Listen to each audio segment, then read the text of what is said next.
So today we are going to continue our previous lecture, disturbances of respiration हमने start किया हुआ था और abnormal patterns को हम डिस्कस कर रहे थे। तो आज हम डिस्कस करेंगे हाइपरवेंटिलेशन एंड हाइपोवेंटिलेशन को। हाइपरवेंटिलेशन बेसिकली हमारे पास क्या होती है कि पल्मोनरी वेंटिलेशन इंक्रीज हो जाती है ड्यू टू फोर्स्ड ब्रीथिंग। हम ये भी कह सकते हैं कि रैपिड और डीप ब्रीथिंग हो रही है that usually caused by any anxiety और पैनिक अटैक।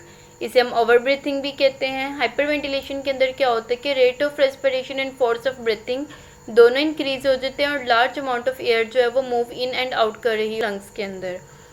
हाइपरवेंटिलेशन की वजह से पेशेंट जो है वो पेशेंट को डिजीनेस होगी, वो डिस्कम्फर्ट होगा और समटाइम चेस्ट पेन स्टार्ट हो जाती है। कंडीशन व्हेन हाइपरवेंटिलेशन अकर, किस वजह से हाइपरवेंटिलेशन हो सकती है? बेसिकली इसके जो कॉजेज होते हैं वो anxiety disorder, panic attack, asthma, stress, worrier anxiety, hard exercise, variety of lung disease, side effect of any certain drugs और उसके अलावा डिफरेंट कंडीशंस होती हैं जिसकी वजह से हाइपरवेंटिलेशन होती है। अगर हम इसको क्लिनिकली देखते हैं तो hyperventilation mostly occur in condition like exercise when partial pressure of carbon dioxide increase, excess of carbon dioxide stimulate the respiratory centre. Voluntarily hyperventilation भी होती है, अगर वो खुद से हाइपरवेंटिलेट करें तो इसे हम वॉलंटरी हाइपरटेंशन कहेंगे। अब इसका इफेक्ट क्या होता है इसे हम इस ग्राफ से, इस चार्ट से हम समझने की कोशिश करते हैं।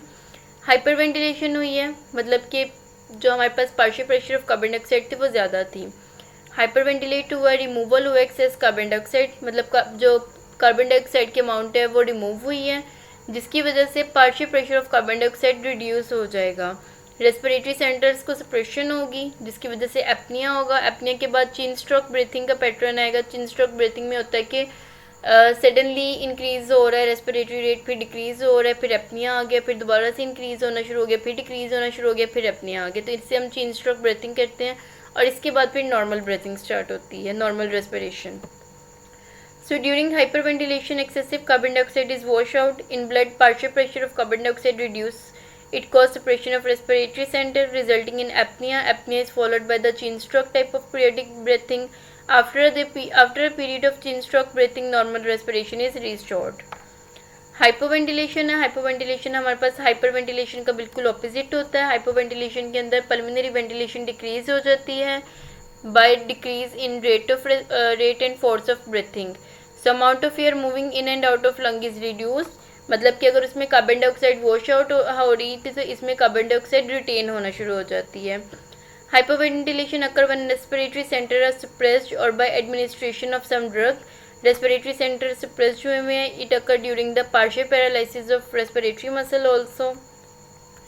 अब इसमें क्या होता है, हाइपोवेंटिलेशन की वजह से डेवलपमेंट होती है हाइपोक्सिया की अलॉन्ग विद द हाइपरकेप्निया। पेशेंट जो है वो टाइप 2 रेस्पिरेटरी फेलियर में जाता है कि partial pressure of carbon dioxide increase हो जाता है, partial pressure of oxygen reduce हो जाता है। It increase the rate and force of respiration leading to dyspnoea, severe condition result in coma and death. Basically इसके अंदर क्या होगा कि कार्बन डाइऑक्साइड रिटेन होना शुरू हो जाएगी, पेशेंट ड्राउजी होना शुरू हो जाएगा और देन वो टाइप 2 फेलियर में चला जाएगा। Thank you.